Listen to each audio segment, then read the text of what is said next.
Hey everybody, this is Menor speaking, and this is Alex. I've got my mason jar full of water, and I've got my mason jar full of homemade wine. All right. Hope you guys are ready. We're going to talk about, well, for you guys, how on earth do you become successful with finding a wife? All right. First off, let me get my lighting right. There we go. It's almost like there should be a free show or something.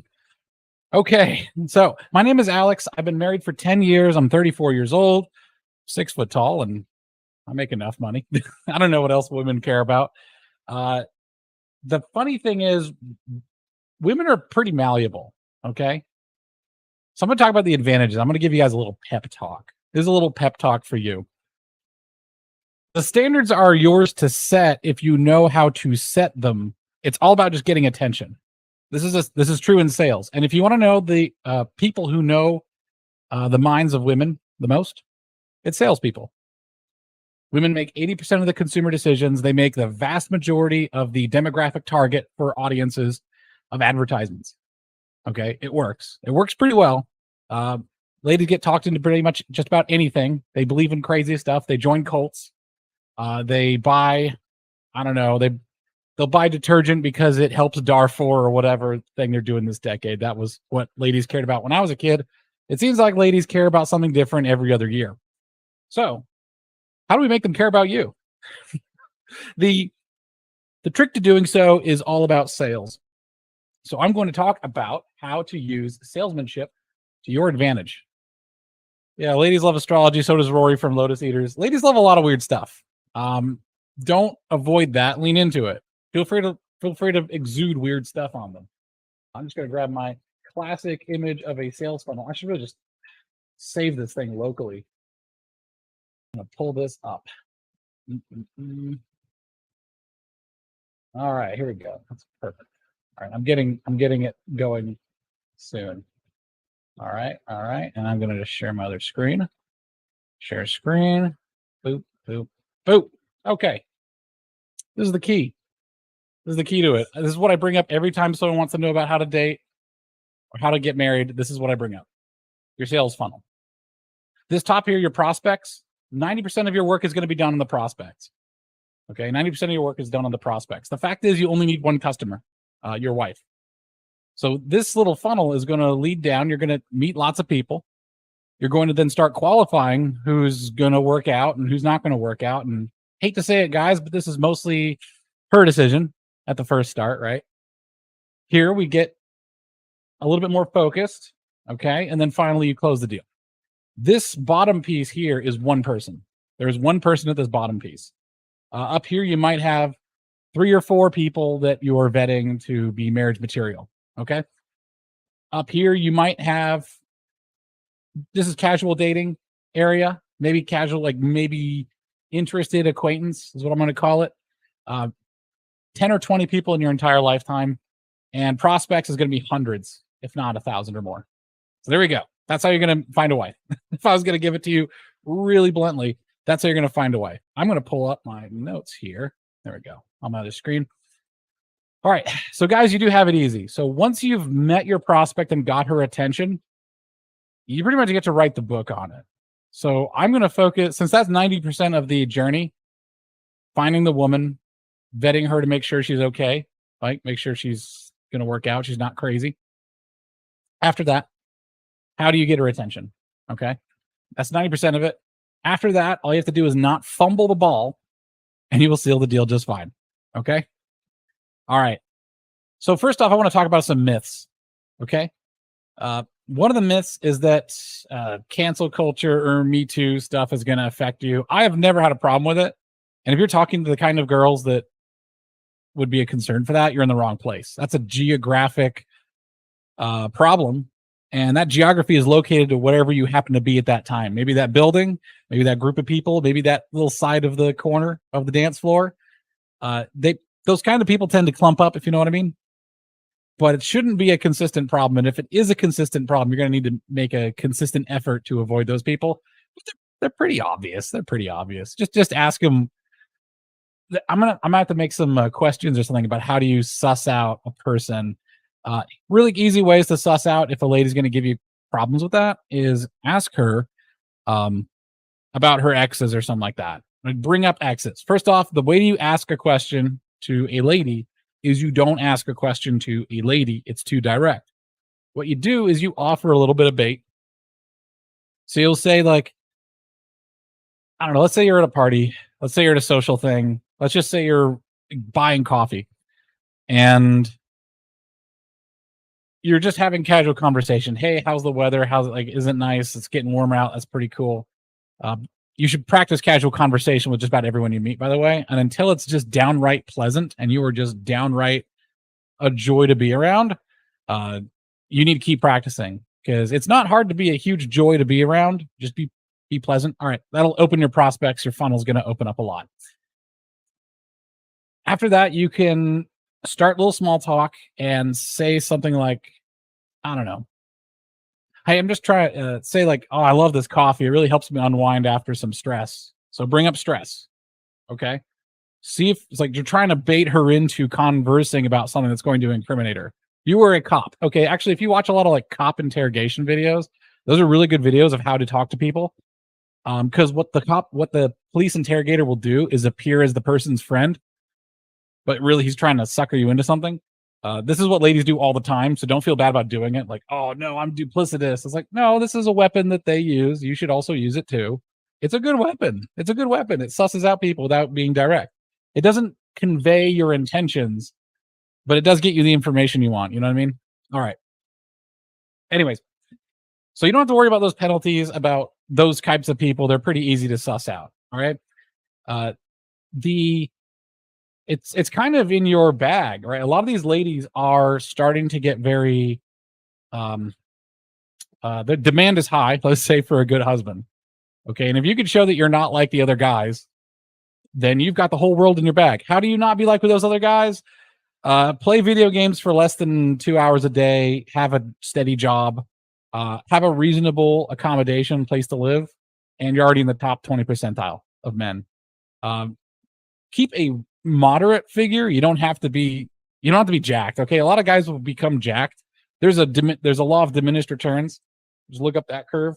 Let's say diminished returns.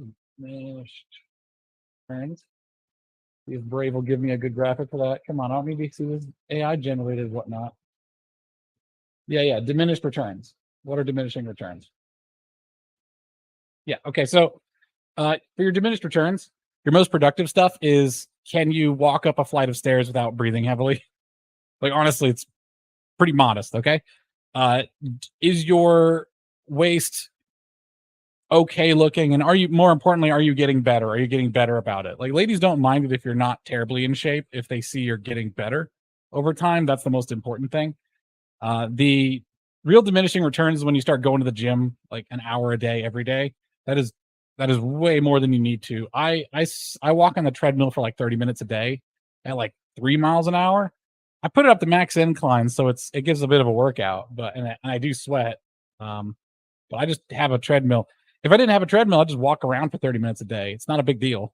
Okay. So other than that, just watch what you're putting in your mouth, and you'll be again in the top 10 percentile of men, top 10 percentile. It's easy stuff. Just do it. Quit making excuses. You're a man. Cut the BS, lose some weight, you big fat fatty. I swear to goodness, if I see your fat butt on my street, I'm going to run after you with 2 pieces of bread with butter on them, and I'm going to just slap on your face. I'm going to slap on your face. I'm going to call you a big fat sandwich. All right? Lose the weight. It's not hard. I used to look terrible. I'll bring up a picture of me. I used to look absolutely horrendous. When I was really young, I was straight up fat. This is going to be a picture of me not looking great. There you go. There's me. I'm looking like I'm going to fix your server rack somewhere. I don't look like much. By the way, I was married in 3 years. Like, I was 3 years into marriage in this photo. Okay. Here's a slightly more. There we go. There's like another 2 years. So I'm looking more like a T, like I'm on the T team. If you're playing Counter-Strike, there's the CTs and the Ts. I look like a T on that one. I look like the fat T recruiter right there. Like I'm like managing the Taliban server racks. There's me just fighting in there. You can almost hear the Callum's playlist going. All right, that's what I look like. And a more recent photo of me. I don't know. You can see me right now. I'm on the screen. Okay, here's me before I learned how to cut a beard properly. looking like the quartering. It's terrible. Learn how to trim a beard. It's not hard. Just treat it like a hedgerow. Treat it like a hedge you're trying to sculpt. And don't shave off the neck. Keep the neck there. That's if you shave off the neck and you try to have a beard, you're just gonna look Amish. It's really weird. Okay, there's my advice. All right. But seriously, it's not that hard to be in the top 10 percentile of guys. It's not that hard. Okay, lose the weight, have a reasonable job. Like, you can be garbage man. Doesn't matter. Like, she doesn't really care what you do. Okay, if she really cares about what you do for a living, she's probably not a good wife anyway. Okay, you just need to make enough to make a comfortable living. Have a place that you keep clean. Can you keep your place clean? Top 10 percentile of men. Like, if you bring a girl over on short notice, like, say, hey, you want to go back to my apartment and, I don't know, see my tropical fish. I don't know, come up with some excuse. And it's just impromptu, like, boom, like that. Like, she notices. Women notice stuff that we don't notice. Okay, women definitely notice stuff we don't notice. That's why men are usually blind to the dish rack. Women are just zoomed in on the dish rack. They have like dirty dish detection circuitry built in. I don't understand it. I don't notice messes. Women do notice messes. So to get a woman, you're gonna have to notice messes. All right, get good at that. It's not that hard. Quit being a slob. Lose weight. Stop being a slob. Okay, this is stuff you could figure out in about a year. By the way, me losing a ton of weight, maybe like a year or two. I think I went from not being able to touch my toes at all, and then just 2 years where I just bent my fat butt over and tried to touch my toes. Now I can put my palms on the floor. It wasn't that hard. It's just, you just have to do it every day. That's all. 60 seconds a day. Okay. I know you guys spend a lot more than 60 seconds a day on a lot of less useful things. Touch your toes, lose some weight, get a job. I sound like your dad. I am your dad. What am I doing here? I'm your dad. Your dad should have told you guys this stuff. Why are you guys being so slack? Don't be so slack. All right. Back to the sales funnel. Jesus. Oh, all right. Sorry. I took Lord's name in vain, but I'm invoking the power of Christ to compel you to lose some. Anyways. Okay. So what do people get wrong? Let's talk about what people get wrong.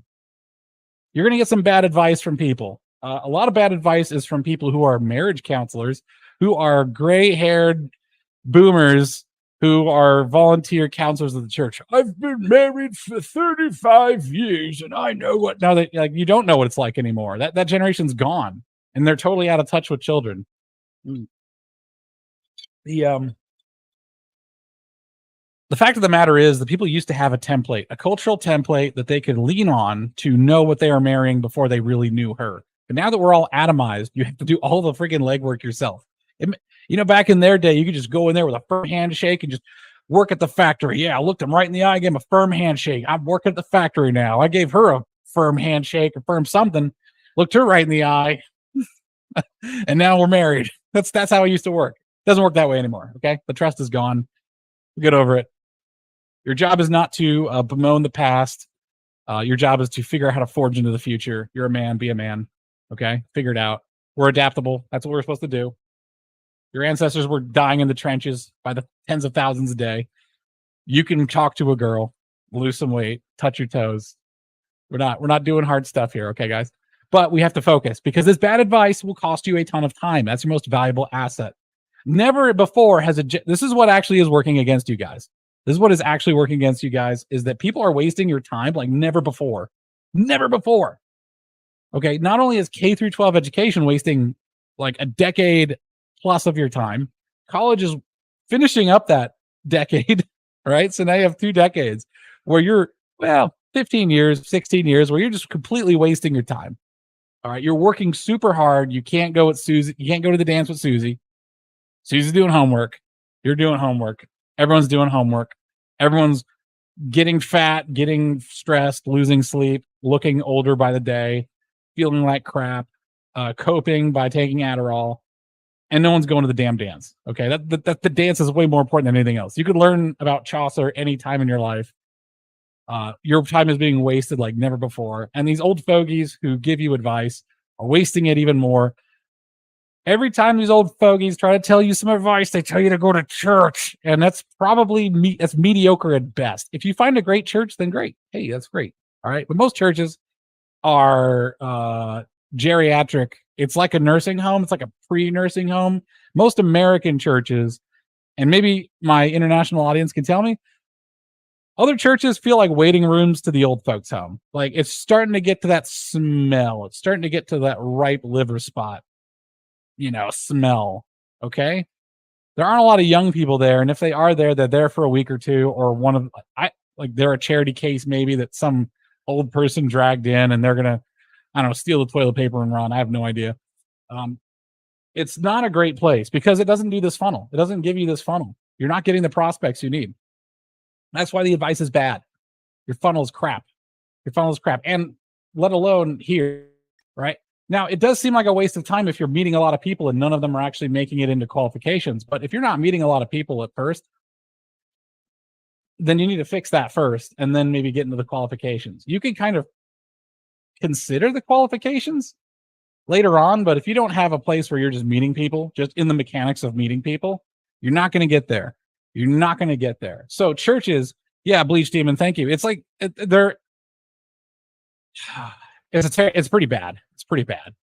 And I gotta say, the churches, I don't know where the churches went wrong. I feel like I could have a conversation, like a panel of 6 people, and try to get to the bottom of that. But it feels like most of the churches, are like out of touch with their own families. Like if you go there and ask for prospects, it's like the people who go to that church kind of barely know their own grandchildren, their nieces, nephews, that sort of thing. It's not great. Now, if there is a youth group that is active, congratulations, you found pay dirt. Go there. I'm not saying that churches are all bad, but knowing nothing else, church is usually a bad place to go. You're better off going to a coffee shop and just pulling out your laptop and just ordering a couple of lattes and camping out there all day. Like have something cool on your monitor that you're working on. Like look approachable, make eye contact with ladies, have a cool graphic that you're working on. or something like a photo that you're editing. I don't know, something artsy that people can approach. It's mostly about being approachable. All right. So that's, I'll get to the advice later, but let's get on with the stuff that people do wrong. All right. Instagram activities. Okay. You're going to try to meet a girl. So you're going to go rock climbing. Really? You're going to be the fattest, like slowest person there. You're going to be the guy that the other guys who already go there are going to use to make themselves look better so that they can get the girl. You're going to be the grenade that propels them into the stratosphere while you're just down there in a crater. That's what's going to happen. Okay. If you want to keep doing it and you want to do it as an activity just for fun, do it for fun. But if you're going to jump into some big adventure, Instagram reel worthy endeavor and you've never done it before and you're doing it just to meet girls, the girls won't be worth it. You're going to be tired. You're not going to have fun. If you do want to go there just to have fun, that is actually a really good tactic. But don't go there just to meet a girl. That's a bad idea. You're going to be crap. You're going to be the crappiest one. You're going to be the slowest one. As a guy who has joined a long distance running club one time to meet girls, because that's where all the fit girls are, by the way, a lot of fit girls long distance run. They're also kind of uptight. I feel there's 2 kinds of long distance running girls. There's the really uptight ones that are planning everything to the T. And then there's girls who are like totally space cadets. I'll take a space cadet. I want to relax. I like relaxing. There you go. People who say that love will just come, that's also terrible advice. Love does not just show up. Not anymore. Okay. The economy is changing. Everything is changing. That's definitely changing. And if you're going to find someone in this world, you're going to have to put an active effort. It used to be that social functions would just fill this prospects and lead qualification already for you. So then all you'd have to do is just, you'd go to the barn dance. Okay. You'd meet Susie. Susie likes you. You say, hey, Susie, you're looking cute. You want to dance? Boom. Lead qualification done. You get done with that. You give her a long look in the eyes. You kiss her on the lips and boom, intent done. And you're like 6 months from marrying her at that point. The barn dance. We don't do barn dances anymore. So we're just going to find another way. That's what we've been do. We find another way. The other one I think is, I have no experience with this, but so far what I've heard from every young person that does this, they say it's a wasteland. Online dating. And I hate to give advice or an opinion on something I've never participated in directly, but I've also never, I don't know, like smashed my balls with a tenderizing mallet. And I know that that's probably a bad idea. So I'm going to just take a risk and I'm going to suggest that online dating is a bad idea.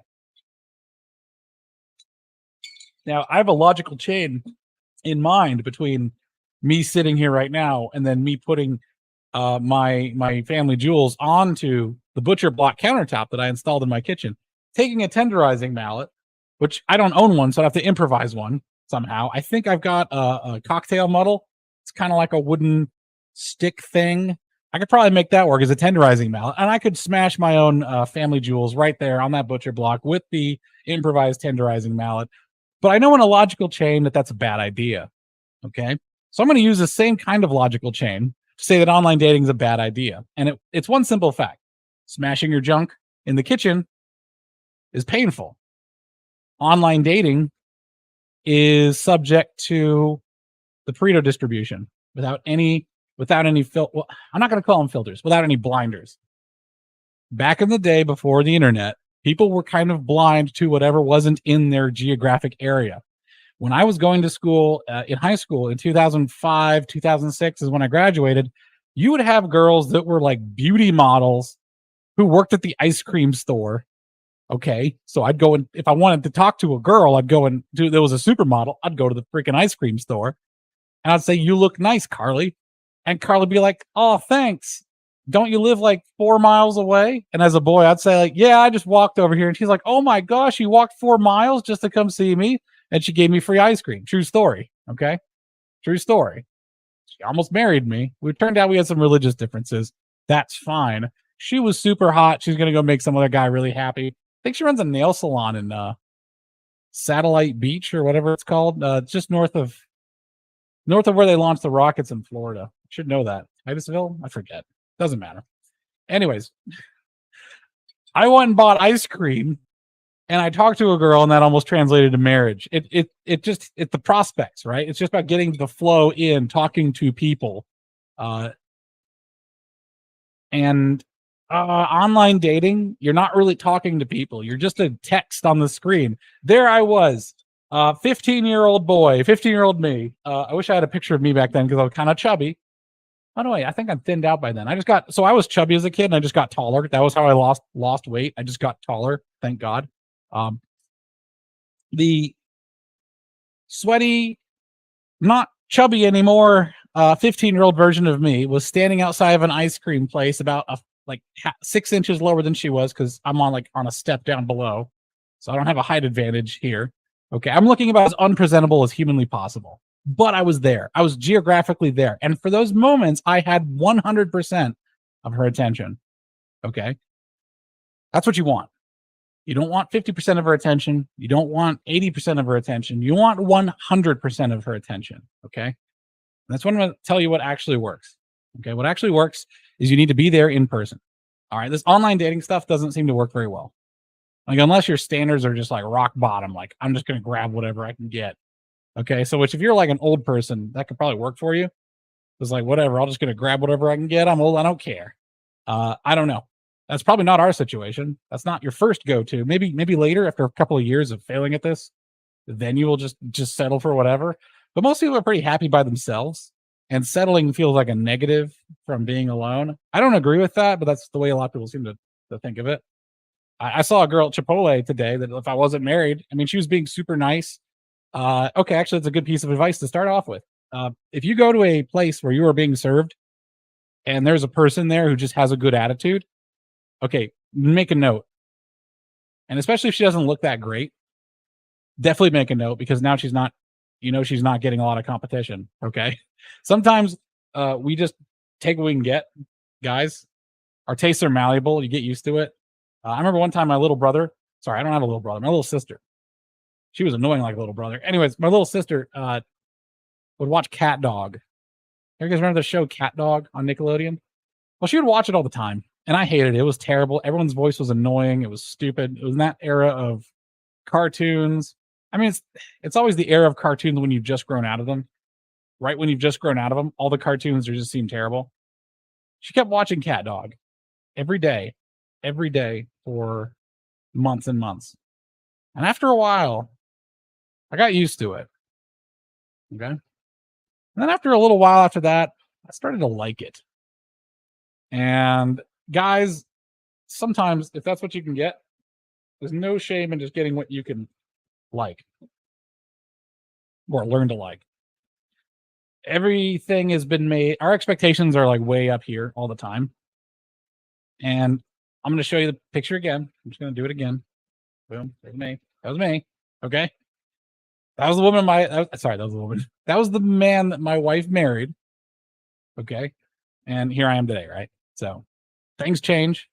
If you want to get into it, if you want to be really into it and find out how to sort of like lose a person, just take a picture of them and see what they would look like if they lost 30 pounds.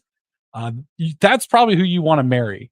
Because if you're able to work it properly, you can get her to lose weight. You can get used to it. I don't know. Your mileage is going to vary on this. All of my advice, your mileage is going to vary. Me and my wife both lost weight. I made it perfectly clear when we got married is like neither of us are allowed to get fat. Like way too many of our parents or whoever got fat. They just let go. They like stopped trying. I don't know what happened. Just decided to get fat. I'm not okay with that. Just fishing something out of my. There we go. Gracious. All right. They allowed someone to get fat. I'm not okay with that. I made that very clear to my wife. We both lost weight. Bada bing, bada boom. We look okay now. All right. So I'm not a chubby kid anymore. You can lose weight. You can't like undo some of the other things. Facial structure to me is one of the most important things. I don't know. It's your mileage is vary. It's whatever you want. Okay. All right. So pay attention though to who is doing well at their job, because being married to you sometimes is going to be like a job, especially if you guys decide to have kids. Being married to anyone is a job. It's not falling in love. It's not head over heels. It's not hot and heavy all the time. Sometimes you're picking up the other person's underwear. Sometimes the other person is sick and you've got a bucket of sick and you're walking it over to the sink or whatever. Sometimes your wife is stressed out and she talks to you like crap. And what you're going to do is instead of being angry and making it worse, because you make it worse, you just log that away. And then you use that later, like within 24 hours, say, hey, honey, you kind of talked to me a little bit mean yesterday. It kind of hurt my feelings. Like, I wish you wouldn't do that. So you're like, oh, I'm sorry. Like, oh, well, I get it. You're sorry, but it still hurts a little bit. But if you want to make it up to me, we can go out for ice cream. Works every time. Just turn it into a dessert trip, but just commemorated that she's, sorry or something like that. You don't have to be a jerk about it. Okay. Be a man about it. State what you mean, state what you feel, and then try and reach a settlement that is good for you guys. And that means maybe you take you both out for ice cream, whatever. Anyways, it's not going to be great all the time. Okay. It's going to be work. So if you want to see how she's going to do married to you, take a look at what she's doing at work. Okay. Which brings me to my second piece of advice. If you want to meet lots of people, your biggest funnel is going to be at your job, especially if your job is around lots of people. Now, a lot of people are working online now, and working online kind of takes out the social element.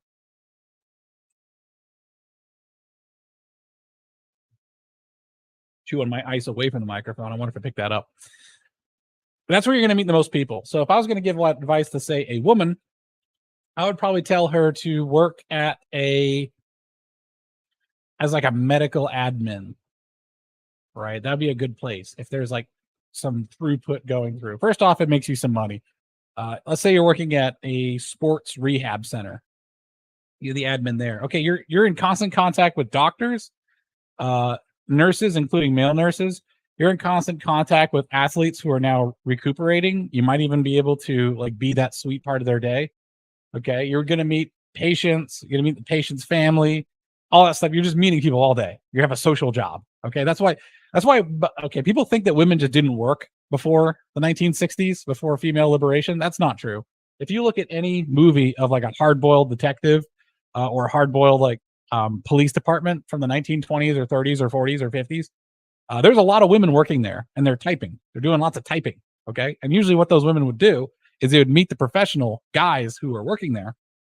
That strike up a conversation, which would then turn into an association, which would then turn into a relationship, which would then turn into marriage, and then they'd get out of that workforce. Happen all the time. Happen all the time. That's why a lot of women got jobs. You don't need to have a college degree to do a lot of the jobs that get you around people who have very advanced degrees. If you want to be married to an engineer, go work as the admin secretary, whatever, at an engineering company. I mean, you could work your way up to that. You could start out as like the admin secretary for a church as a volunteer position. then move your way up to admin secretary at, I don't know, a veterinarian place, and then just work your way around. Just do something, for God's sake. For guys, same thing kind of applies, actually.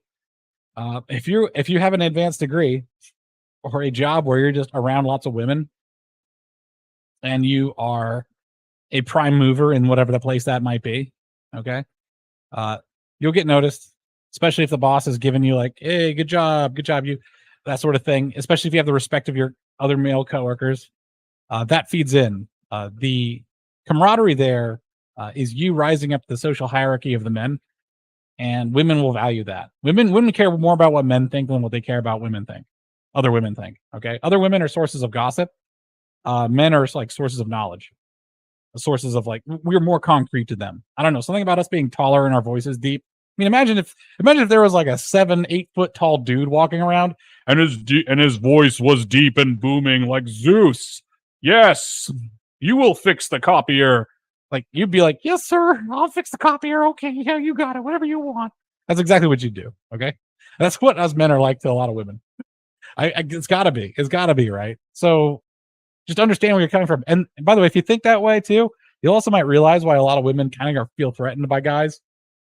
So if you're just like really powerful, really strong, really competent, but you're also just friendly, you kind of feel like you're pulling her into that world. So all the admins, okay, when I was working as a young engineer, we would get called into important meetings. You'd see all the top prime movers of the office, the top dogs, go into a large conference room, and sometimes I'd go in there with them. Okay, now if I nail that presentation, if I do a great job in there, and I get out of that conference room and I start shaking hands with everybody, it's like, oh, that's great, good job, Alex, and like, oh, thanks, guys. Hey, it's all team effort, right? We're gonna win. Heck yeah, we're gonna win. And the lady secretary sees me doing that, and she's around my age.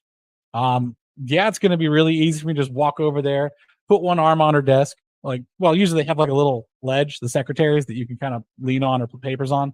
Just lean on that thing. It's meant for leaning on. I'm not being impolite, okay? Lean on that and say like, man, what a meeting. I wasn't sure that was gonna go as well as it did, but boy, did we nail it. Fantastic. I feel great. Kind of want to go to lunch. Would you like to come with me to lunch? Done, sorted. You just have lunch. As long as you guys are somewhat compatible and you don't blow it, you're probably gonna be great. You're probably gonna be married. Give it like 3 years, okay? Now that whole are you compatible is really up to you. When I say compatible, that's not a destiny thing. And I don't mean the polyamorous blue hair. I mean, you can massage her into being compatible to you. Like, you could get her to change religions. It's called flirt to convert, and it works all the time. It's about how well you sell it.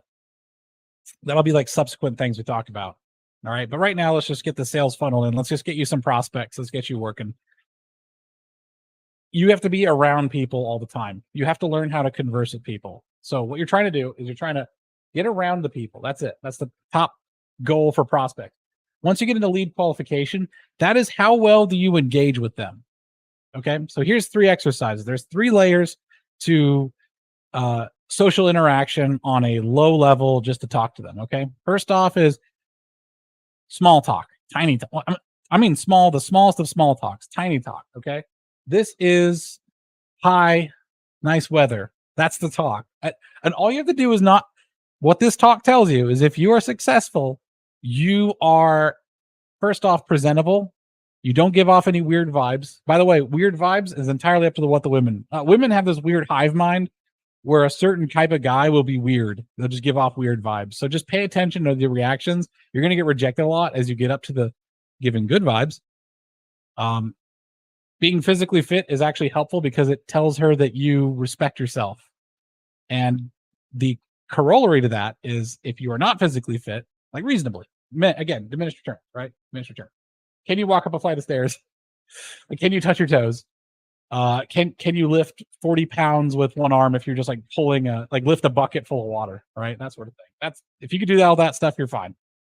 And you're not like massively fat. It tells her that you respect yourself, because if you don't respect yourself, she's going to assume that you don't respect her either. Like, you're just a slob. You're out of control. That is the thing women find the most unsettling, is when a man is out of control. Like, is he sloppy or is he violent? Is he just not in control of himself? That's what all of when you come down to it, everything that comes down to presentation to women to make yourself attractive, it's all about, are you in control of yourself? Which is why a lot of like the guys who have big bulging muscles in the veins and all that stuff, women kind of think that that's a little bit out of control. Like, that's a little bit much. Like, this guy is compensating for something. He might not be fully integrated up here. He's really going after this quite a lot, you know? Like, you could say that you're a carpenter, but if you just like walk in there with 2 sawhorses and start sawing wood, it's like, okay, this guy can't put it down. All right. They don't want to think that you're obsessed. They just want to think that you're mindful. That's all. Women are kind of looking for a religious guru when they're looking for a husband. You're supposed to be kind of a guru of mindfulness and completeness, and getting your own S needs to be together, or else you're going to give weird vibes. And women are going to know this, and they're not going to know how to tell you what it is. Women have no idea what their instincts. The instinct is just a red light, green light. That's all it is. They have no idea what the logic is behind it, because it's basically a machine algorithm. It's an AI. It's an evolved response to social interaction that tells them that there's something wrong. That's it. That's it. It's just AI. Can you explain to me how an AI works, right? To put together photos. AI engineers don't even know how the AI works, right? So there you go. Once you get past the first of, hey, how's the weather? Now you move on to the, how are you doing, right? All right, how are you doing is now you become personal. You're about this close to giving her your name, asking her your name, or asking her name, and you giving your name. All right. If you can make it to this point, you are now in the. By the way, this is cold calling. When you're just meeting random people and making conversation, that's the equivalent of cold calling. Now, everybody knows in sales that cold calling is probably one of the least effective sales methods that you'll ever come around. Cold calling gets you almost nothing. You will have to make thousands of calls just to get one prospect. That's the nature of the game. That's what dudes do. You'll have to do that. So, yeah. All right. So now you're around a lot of women. You can talk to women. You can get to know them and get past the sniff test. So how do you find out if they're lead qualified? Now, a lot of guys try to jump to this right at first of like, they're thinking about dating. Don't even think about dating any of these women. Not until you can ask them on a date, like comfortably. Okay. So don't put the cart before the horse is what I'm saying. Because if you start to amp up your expectations of what's going to happen, you look at a girl and say, oh, I'd love to date her. Don't even think that. Don't even think that. You're going to sabotage yourself. Say to yourself, I'm going to go talk to her. Don't even think it. Don't think forward. Never think forward past the sale. It makes your vibe, it screws your energy up. I don't know how to explain it. This is very metaphysical in nature because women are not terribly logical. So that's just the nature of the beast. You walk over, you talk to her. Okay. You're chatting her up a little bit, talking about this, that, and the other. Don't wander too far off subject. Try to slip in little compliments here and there. Don't try to show off. These are dating advice bits that I'll give you guys later. But your goal is to find something that will give you a good segue, and they're asking her if she wants to hang out. Now, if you're at a bar or something like that, you can just ask her to hang out right there and then. It's a canned social event. It's a party that is an open invite. You just walk in, buy a drink, and then chat up whoever's there. And I suggest you guys practice a lot because you're going to need to be rejected a lot to learn a lot. You're going to need to fail a lot to learn a lot. Okay. If you ever want to see what finding a wife is like, take a look at a compilation of all those airplanes that people built in the early age of aviation and all the ones that failed. That's going to be you. Okay. But eventually you're going to build the Wright Flyer and you're going to make history. Excuse me. Until then, you're going to be crashing and burning. And that's part of the plan. That's part of it. Just do it. Say like, well, that didn't pan out. Try again. That's a man, my son. If you could do that, if you just take rejection. If rejection scares you, you need to get over your fear of rejection. That's an irrational fear. And if you have a fear, also, you're going to sabotage yourself. Your vibe's going to be off. Women are going to know. One of the best ways to avoid fear is just keep it real small stakes. It's not like, oh man, I'd love to have a wife like that. No, shut up. Shut up. Don't ever say that. Say, I'd like to talk to her. I'd like to buy her a drink. Wonder what her story is. That's a good way of thinking about it because it makes the stakes really small and you don't get so nervous. All right. By the way, a lot of sales is amping yourself up for the sale. Okay. Oh, mercy me, mercy me. All right. So you have a workplace. Let's say you can't get a workplace that has a lot of women in it for some reason. Um, you don't really go to bars or other places like that are specific like social arrangement areas. Well, let's just say that you have some places that you go to often. Okay.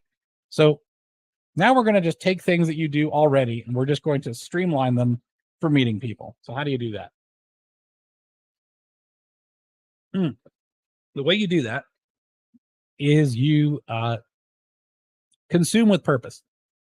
So instead of just going to random restaurants every time you're in town, pick one or two of them, you know, that have a reasonable demo, like other people your age are there.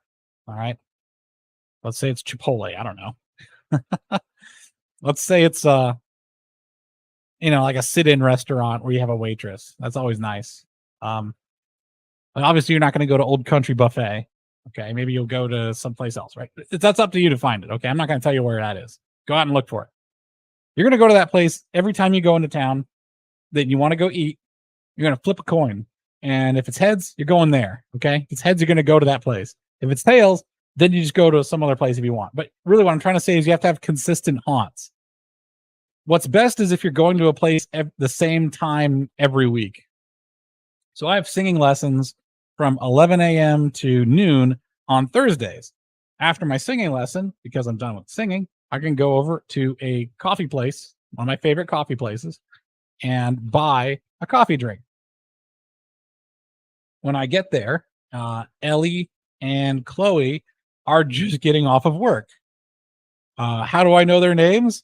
Because I'm there every time at the same time. And I talk to them as they're making me my coffee. And I started with just, man, crazy weather today, huh?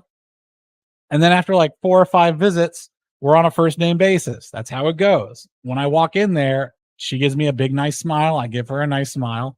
I joke around. If I was single, at any time, I could ask Chloe or Ellie if they wanted to go get lunch. No big deal, right? Or just have a coffee with me right there in that coffee place. I don't know. Big deal.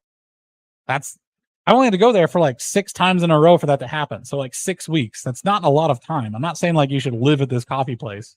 Okay. What I'm saying is that you should be purposeful with your consumption so that you're also incorporating that into your mission.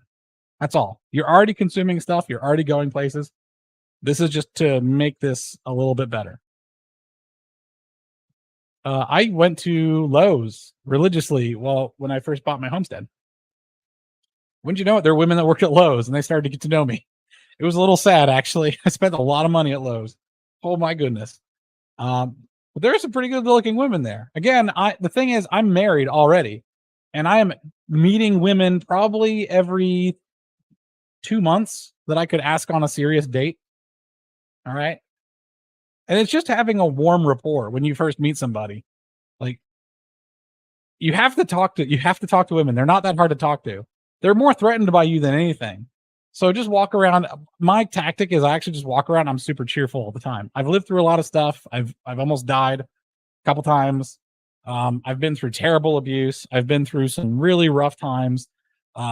Motorcycled across the United States. I got rejected from the Marine Corps because of my asthma. Like I've been beaten over the head and I've made it through it. And I'm super happy to be here. And that's the way I treat every day. Like, man, I'm happy to be here.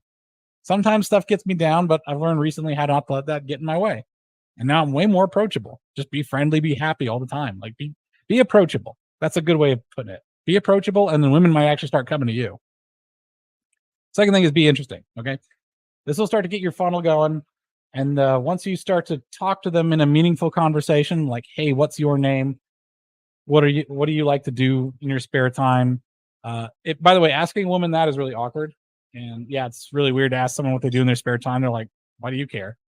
Instead, ask, hey, is there anything cool to do around here? And they'll start telling you about their interest anyway. Like, hey, any cool events around here? If it's like lady stuff, right? Like you're trying to figure out if she's into stuff that she wouldn't tell you about. Say like, hey, my sister's coming into town. Do you know anything good that she might like to do? Boom. Now you've asked her, the lady here, that you're trying to chat up. You've pretty much just asked her, what do you like to do? What do you think is cool? But you didn't ask her directly. That's what I'm talking about. Be clever with your questions, and you'll be so much less awkward.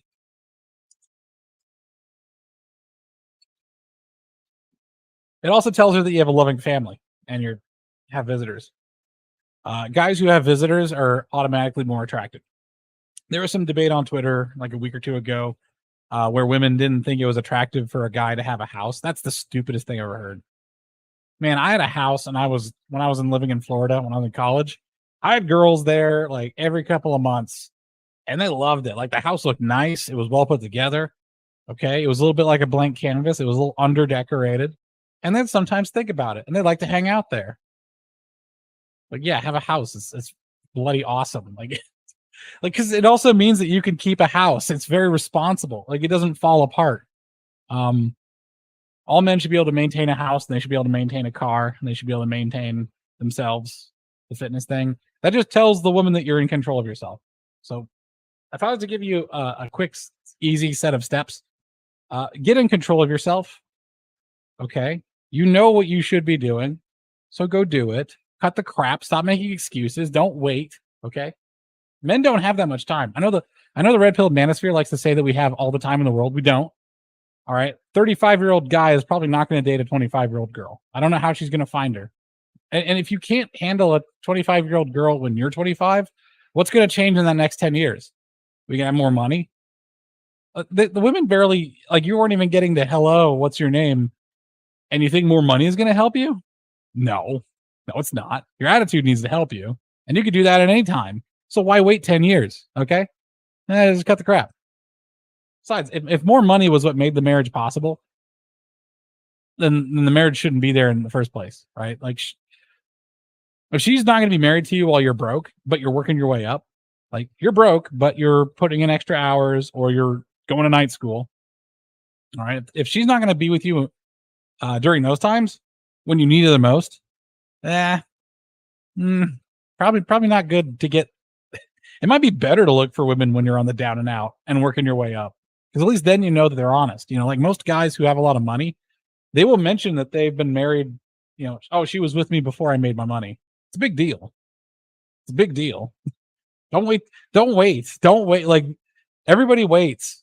Don't let the red pill manosphere is saying that maybe you can wait. Don't wait. You can't wait. All right. Oh, all right. So get in control of yourself.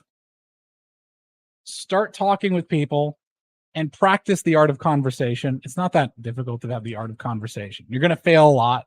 Try stuff out. There are women who are captured and forced to socialize with you. They're called store employees. You could practice on them. They will tell you that they're not enjoying the conversation because they'll just want to get you out of there. But a lot of store employees are also just bored out of their bloody minds. So if you are just a slight positive, that you'll know it. If you're not, they will just help you get your stuff and get out of there. So sorry, ladies who are retail workers. I'm going to send, hopefully not too many men to go harass you and ask you how the weather is. Small talk. Start with the tiny talk, then get to the how are you, what's your name? How are you doing? And then, like, now we're talking about interest and getting personal. Okay. So there we go. Be well integrated, be presentable, right? Meet people. And yeah, it's like 90% of it. It's not that much. I managed to stretch this out to like 50 minutes. There's not much to it. That's how you get your sales funnel. 90% of your effort is going to be put in these first two. Intent is you went on a first date, or maybe been on a couple of dates, maybe. I don't know. Your mileage is going to vary, but pretty much what you found out is who she really is, or you're trying to suss her out. And here is now you're serious. Once it's a long-term relationship, once you've dated someone for about 6 months to a year, then it's serious, especially if it's a year. If you're just so this is the intent stage is dating around. That means you have maybe a couple of girls that you go out with. First date, second dates. Okay. Third date, you got to be exclusive at that point. That's an unspoken rule. And then after that, you're in a long-term relationship. After about 6 months, 6 months to a year. If you don't know if she's the one within 6 months, then you've really screwed up. So quit wasting everyone's time. I'll talk more about how to figure out if she's marriage material.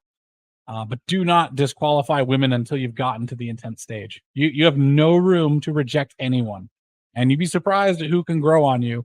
I didn't think my wife was the woman I ended up marrying. I didn't think was actually going to be a good wife. When I first met her. She's the best wife. She's fantastic. It's just that she was in a bad place, and she didn't really present. She didn't know how to put on airs and present herself, which has turned out to be great because whatever I saw was whatever I got when we talked.